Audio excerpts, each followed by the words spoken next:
Okay, awesome. You guys, I want to thank you for taking some time this morning to talk a little bit about our renovation program and really helping me create awareness around how people can make money in this market, even though rates are high and inventory's tight. There's you just got to know how to look for the opportunities, right? So to start off, I obviously want to welcome both of you and give you a little bit of background for the people who are going to tune in and watch the video. And then, of course, you can add some color around it. So Josh White is a recent client of mine, thanks to Abby bringing him to us. We helped him with a renovation loan to buy and rehab a 4-unit building, and his wife, Maria. So thank you, Josh, for jumping on. I was going to ask you is to give us a little bit. Excuse me, you haven't said anything yet, but you have a wonderful accent. So give us a little bit of background on who you are and just what brought you to buying real estate and especially this type of real estate. Yeah, so thank you for the brief introduction. So yeah, I'm Josh, originally from the UK, about an hour south of London. I moved to Chicago in October 2019, I want to say. Yeah. So moved to Chicago to launch a recruitment business out here with a company that I'd worked for about 6 years. And I guess for me, in terms of going from wanting to get involved in this, I've been in sales since I was 16, and so making money's kind of been the game for me for a long time. And my day job is pretty high pace and a lot of fun, and maybe I've never had a hobby, and I looked at this and I thought this is a great opportunity to do something, apply some skills I've picked up over the years, and maybe make some cash and build some wealth out of it. Wonderful.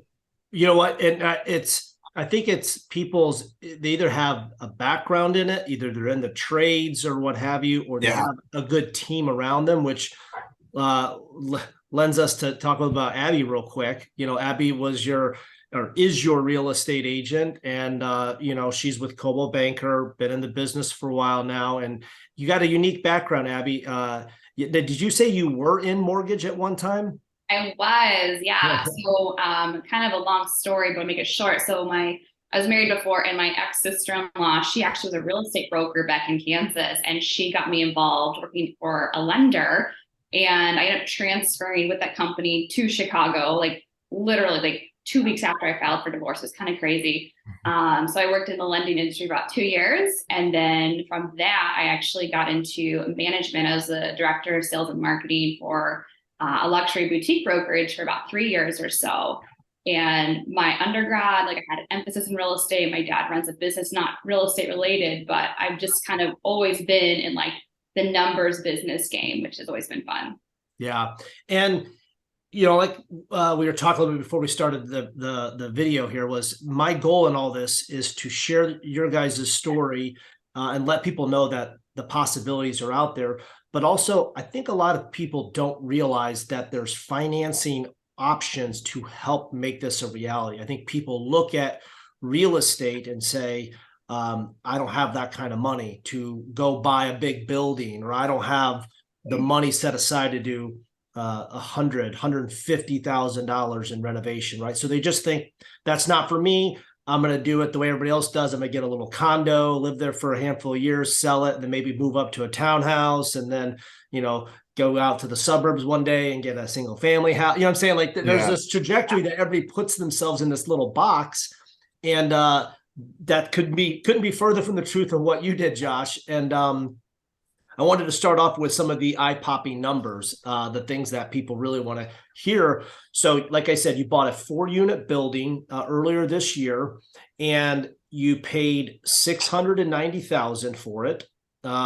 You put in all-in renovation. This is the labor, this is the soft costs, this is contingency numbers. Everything was just shy of $177,000.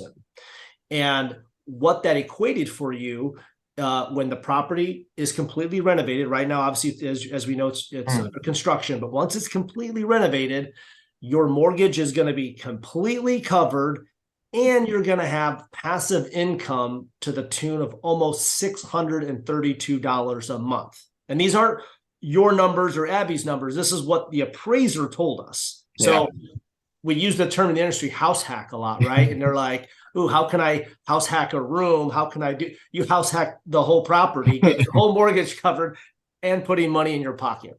So that's awesome. But I feel like the real exciting thing is the instant equity you created, which is after all your costs are done, it appraised for, what is it? 1.115 million. So that's over 200,000, almost $215,000 in instant equity before the first hammer was even swung. So amazing. Home run. Home run, you guys. Great job. Thank you. So yeah, mind-boggling, and truly this was done in 2022 when everybody was doom and gloom and I'm going to sit on the sidelines and not do anything. And I think there's a lot of people who are missing out on some great opportunities. Yeah. A lot of people told me I was crazy at the time. They said this is not the time to do something like this. Which is so funny because I feel like there's a lot of buyers out there that listen to their peers instead of listening to their local markets. Because if you look at like the big headlines, it's like, oh my God, don't buy, don't buy. But you have to look at your local, hyper local markets and like see what the trends are, what's going on. Because when everybody's saying doom and gloom, that's when you should really look at buying because nobody else wants to do it. So there's opportunity created there. Yeah, when everybody's doing one thing, it's safe to say you should be looking at doing the opposite, right? Exactly. Which a little off topic, but I'm having that conversation a lot right now. People are saying, I don't want to buy because rates are so high. And we're forecasting interest rates to come down next year. And I'm telling them, if you wait until they come down, that's when everybody else is going to re-enter the marketplace. You're going to be in trouble, right? You're not going to find inventory. You're not going to negotiate favorable terms. I mean, it's just, so some people are listening. That's the good news. Yeah.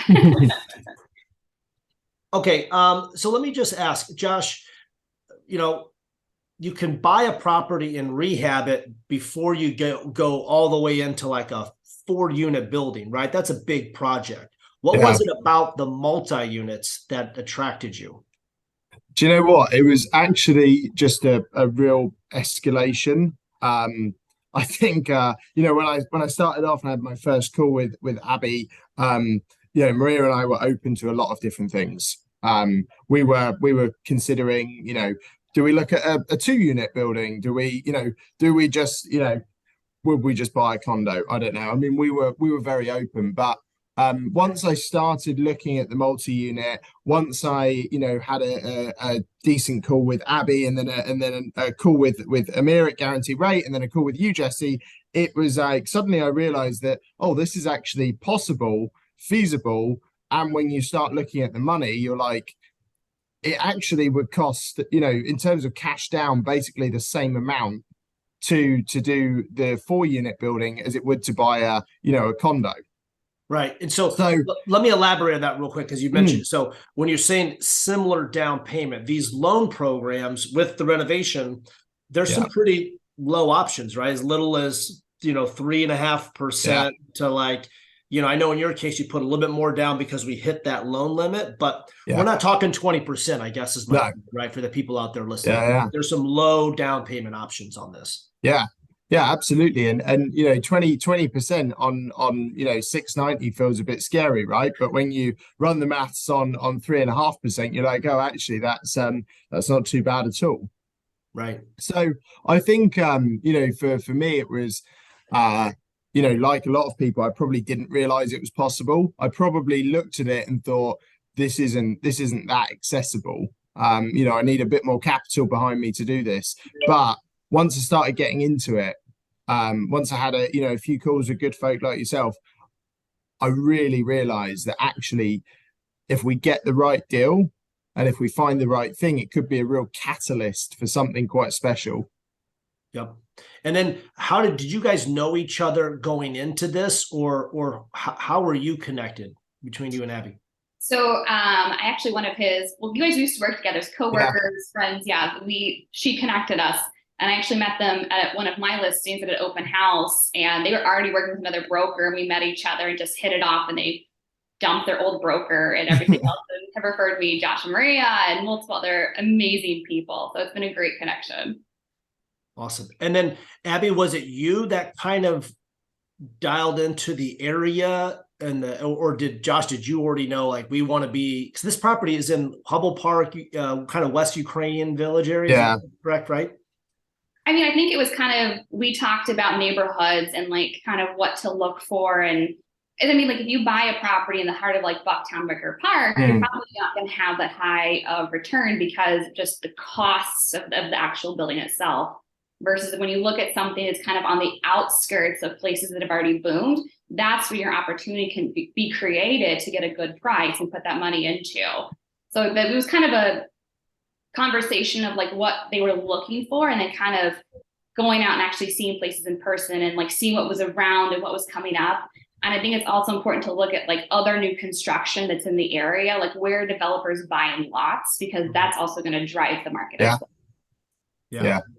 So you're obviously not moving into the heart of the A plus areas, because you're not going to see that upside in appreciation. And of course, that cash flow will hurt too, because you're probably paying premiums on taxes and things like that. But so you're kind of on the fringe of what's the next area to develop and pop. Yeah, exactly. I mean, Maria and I were living in Wicker Park at the time, and you know, we loved Wicker Park, and you know, we would have jumped at the opportunity to do something again in Wicker Park, to do something again in Bucktown, but there was this point of almost convergence where we realized that what we were doing is not a property that we wanted to live in for 5 years, right? Like if we stacked this right, and if we were a bit more open-minded about location strategy, and if we were a bit more open-minded about like some of the finishes, right, on the finished product, then we could create something that was a better investment opportunity. And therefore, in the long run, could be a catalyst to, you know, do this again and again and again. So yeah, I mean, you know, picking an area where it will appreciate over, you know, greatly over the next 5, 10, 20 years was definitely a huge priority. I mean, there's areas in Chicago that, you know, maybe on face value, I would prefer, but at long run, you know, that wasn't really a massive consideration. Yeah. So you had mentioned, you know, the timeline a little bit. You know, is this a house or building, I should say, that you see yourself in for a year, or you see it there for multiple years? Could be for a long time, or is that still kind of up in the air? I mean, I realize you're still in mid renovation, so you're probably not moving anytime in the near future, but what's kind of that? What's that? He's already looking for his next property. I guess with those kind of numbers, I would try to replicate that as quickly as possible too. Yeah. Right? So we get married in Tuscany in June 2024. So I've been told that until that date is done, I am not allowed to even look at a property that's for sale. So I mean that probably times quite well though, because you obviously need to live in it for 12 months. I would imagine that we'll move in May, June next year. So we're a little bit ahead of schedule, providing things keep going well. And then, I mean, after we're back from honeymooning, I would imagine we'll look for the next one. Awesome. And I do want to kind of, as we cover things, obviously because I'm a lender, I want to speak to some of these things so that there is obviously an educational component to this as well. So to clarify for folks, you bought this building as a primary home, so you're going to be living in it, of course.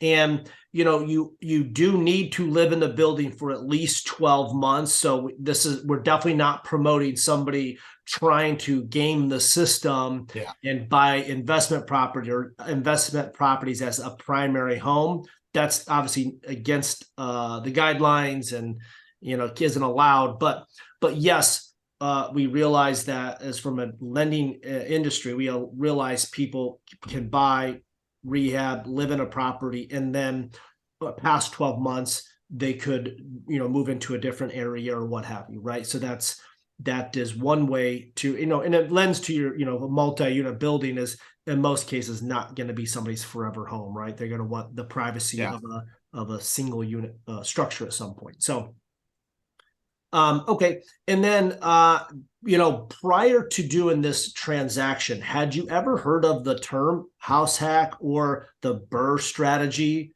Were those things that were foreign to you, or did maybe Abby talk to you about it? Or when did that, has that been something that you were aware of through the process? I'm sure that someone has mentioned it to me at some point. But I actually, like, a friend sent me a TikTok. And they were like, "Oh, this is what you're doing," and I was like, "Brr, what does that mean?" But yeah, the whole BRRR thing is something that, yeah, came to light through the education of TikTok, right? And Right. then suddenly I realized, I was like, "Oh, okay, that's what we're doing." I actually created my own phrase based on your transaction. I was looking at the two pieces. It was so massively successful on both scales. I was like, okay, you know what the house hack is. Some people do a one home with a room that they collect rent on.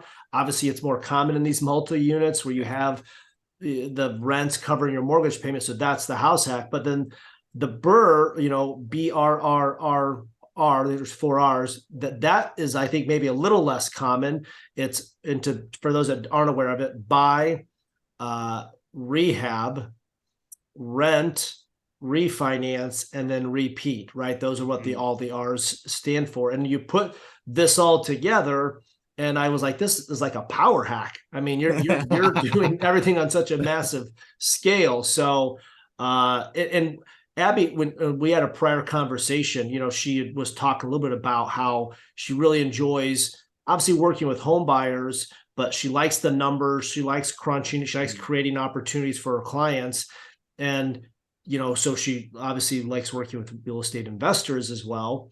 And that's kind of one of my hot buttons with these renovation loans is like, if you don't own a home and you're currently renting, it's like, stop the madness. First of all, like, go buy the house, and you can buy it as a homeowner, but you can think like a real estate investor. Like, there's no reason you, as a renter, you can't do the same thing that real estate investors do, like these residential real estate investors. They buy them dated or distressed, they fix them up, and then they rent them out, right? So I really love that kind of concept. And I'm sure, Abby, you see it firsthand, right? People are telling you they want to rent and not buy, and it's like, man, you got to get in the market and take advantage of this. I mean, I'm definitely a proponent. I think there's a time to rent, there's a time to buy, and it's, it makes sense. But also not everybody's meant to buy a multi-unit. There are some people that it's just not for them to be a landlord. And I think that's also important to align yourself with a real estate agent that you can have that real conversation with, so you can talk through the numbers. Because one thing that Josh and I did when we sat down, I also have this like lovely spreadsheet that I pump numbers into when we look at properties, and we're going to look at cash on cash returns. We're going to look at return on investment. Cap rate we don't look at because it's all dependent on your loan. So it's a different number. We run all these things to make sure, to see if the numbers make sense. But also knowing that when you're buying an investment property, it's not a 1, 2, 3 year type of investment. Like, you need to think long-term and look at past that 5 years. Like, where are you going to have a good profit? Like, what do those look like? So that was something important that I think that, we really did go through when there was another property they were interested in. We ran the numbers on that one. And then this other one that they ended up going with, the numbers really made sense there. So let me ask you, because you bring that up. I mean, the market's been really hot, it's from not in the short term, right? Not the seasonal slowdown, but when I say hot, I mean 2020, 2021, it was crazy. Not a lot of inventory, over ask, waiving inspections. I think we could see some of that again potentially here in 2023. What would be your prediction on where appreciation would be going for the Chicago market? Are you still confident that it's going to be up?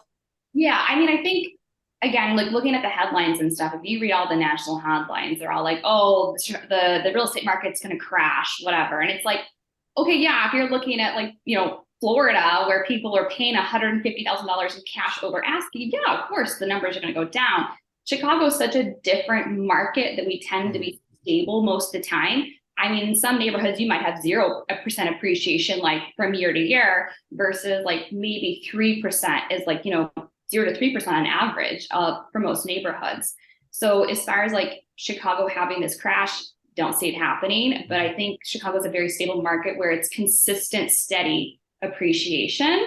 And again, looking at like where are, you know, developers building new construction is kind of a good place to look too.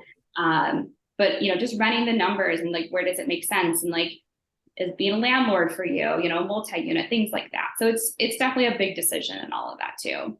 Yeah. Yeah. So, Josh, could you speak to, for the people who didn't know about these renovation loans, or, you know, are just confused or maybe concerned about the process?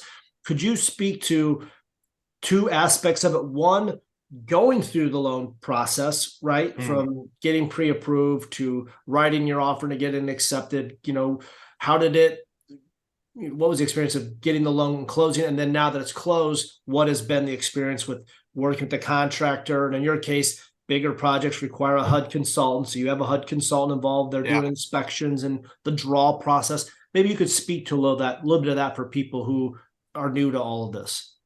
Yeah, I would say it's all pretty straightforward, right? Like, I think it's one of those things that maybe looks a little bit scary. But once you get into it and you realize it's just filling out some personal details about yourself and signing about 100 million pieces of paper, then apart from that, you're pretty good. So I would say that whole experience was pretty good.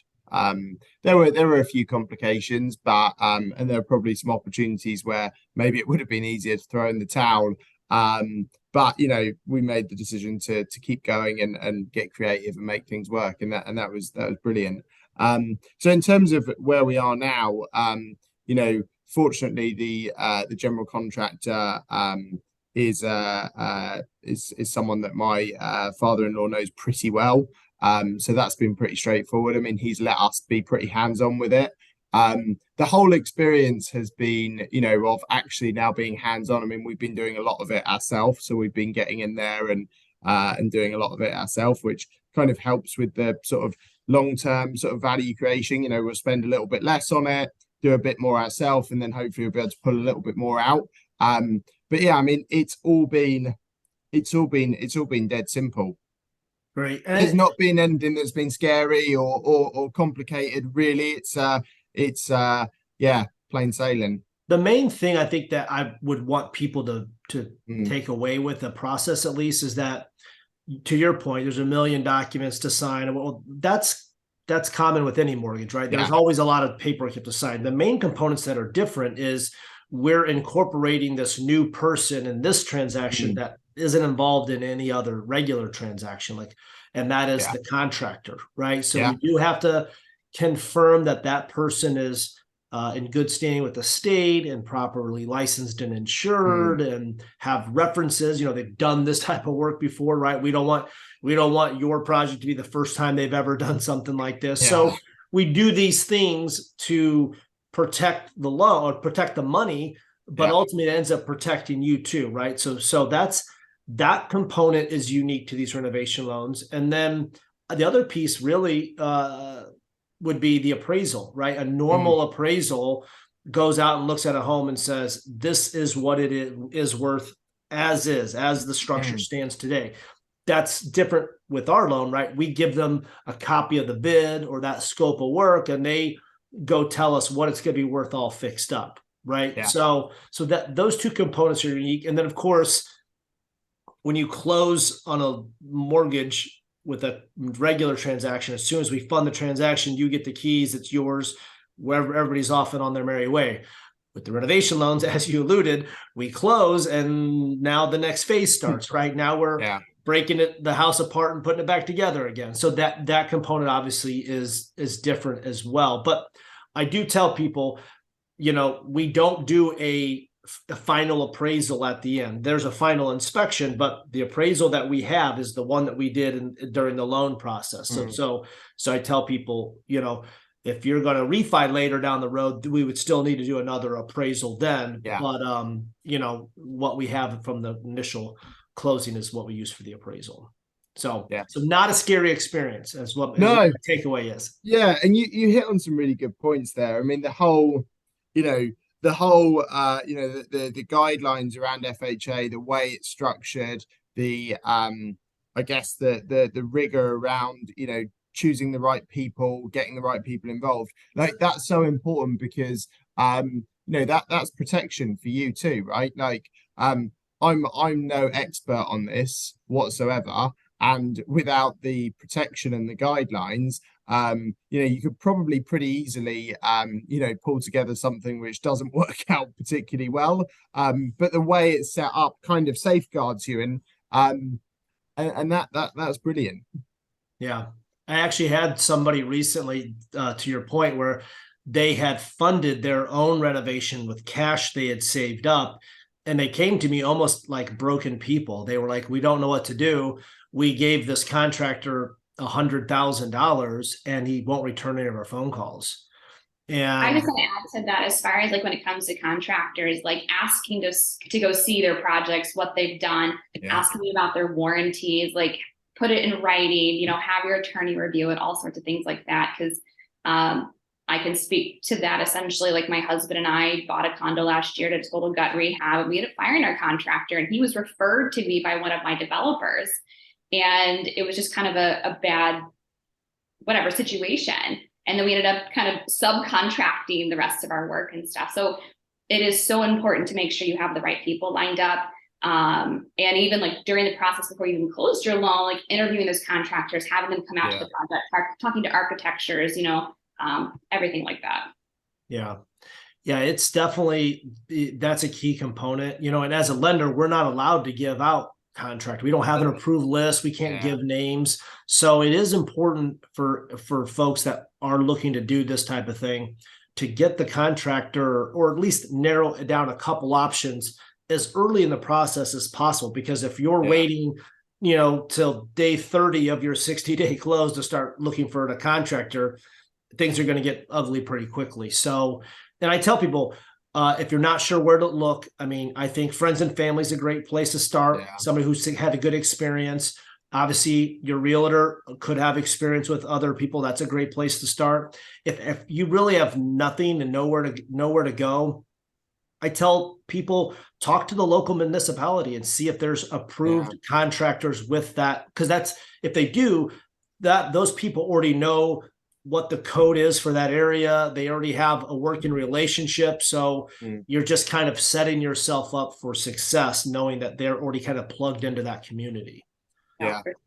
So the interesting thing too is when you're working with a general contractor on a project like this with FHA, there is a bit more to it for them. Like there's a little bit more paperwork for them to do. They have to be a bit more on it. They have to, play by the rules probably a little bit more than if you just said, hey, I bought this plot of land. Can you build me a house with X budget? Right. Like so you do need, that trust element is really important.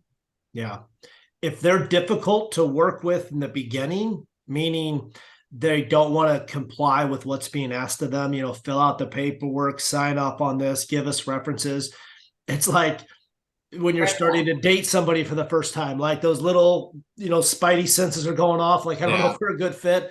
Don't put the round peg in the square, or the square peg in the round hole situation, right? The GC that we're working with, like on the first time that we approached him about doing this with us, he was like, oh, you guys are doing FHA, and he was talking about it, and I was like, okay, he knows the score, right? Like he's done this before. And that filled me with quite a lot of confidence. Wonderful. Well, I value you guys' time. I don't want to make this some extremely long video, but I wanted to, like I said, create awareness around it, talk to you guys because you went through it. You had a very successful experience with it. Abby, I'm sure you're going to have, actually I already know you've had some of Josh's friends reach out to see if you can replicate it. So, I know I mentioned it briefly, and I'll share your contact at the end of this video, but Abby's with Coldwell. She's in that Bucktown area, so I'm sure she knows kind of the hot spots where to jump in. So if anybody's watching, looking to do this kind of thing, house hack, create instant equity, considering buying and not renting or whatever, and they're in the Chicago market, definitely reach out to Abby. She's been great to work with, clearly has a proven track record here. So, and I know this isn't just your first go, you've got other deals like this you've helped other clients with. So, really appreciate both your times. I don't know if there's anything in kind of closing you guys want to wrap up with, but I really do appreciate you guys taking the time out of your day to help kind of cover this with me. I think I would just add, if there's anybody out there that wants to get started with the process, like first, just, reach out to myself or Jesse with, buyer's consultation and pre-approvals are the first steps. I think, with me, buyer education is a huge piece. So I always sit down with all of my clients. We do like anywhere from like an hour to 90 minutes, sit down via in-person or Zoom and just talk through all your options first and then introduce you through the process. But pre-approval is the best place to start so we know what your buying power is as well. Yep, absolutely. Yeah, I would definitely urge people to to immerse themselves in it. I think I was super obsessed about this while it was going on. I probably still am, and I think being that immersed in it is really what probably separates a good deal and a bad deal, right? Yeah. Yep. Gotta be involved. And you said earlier, it's like, there's a little bit extra work with this, but anything worth having is worth kind of fighting for, right? And clearly the extra effort is yielded you some great rewards. So yeah. When we were negotiating, I think I said the line a couple of times to Abby. I was like, I think this is one that I would run through a burning building for. This deal looks so good, I'd run through a burning building for it. I kind of pumped the brakes on because they were like, no, let's just do their number. And I'm like, no, we have time. No, we have an offer. We can play with this a little bit. And then finally we did come to a deal that was, I think, a little more reasonable. Yep. And that's why you have an excellent agent on your side, right? Cooler heads prevail and make sweeten the pot a little bit more for you. So love it. Awesome. Well, hey, happy holidays to both of you. Hope you have a wonderful time with your families and you stay safe. And just thanks again for taking the time to go through this with me and help me create awareness around this product. So awesome. Thank you so much, Jesse. Really appreciate it. Yep. Thanks, Jesse. See you later.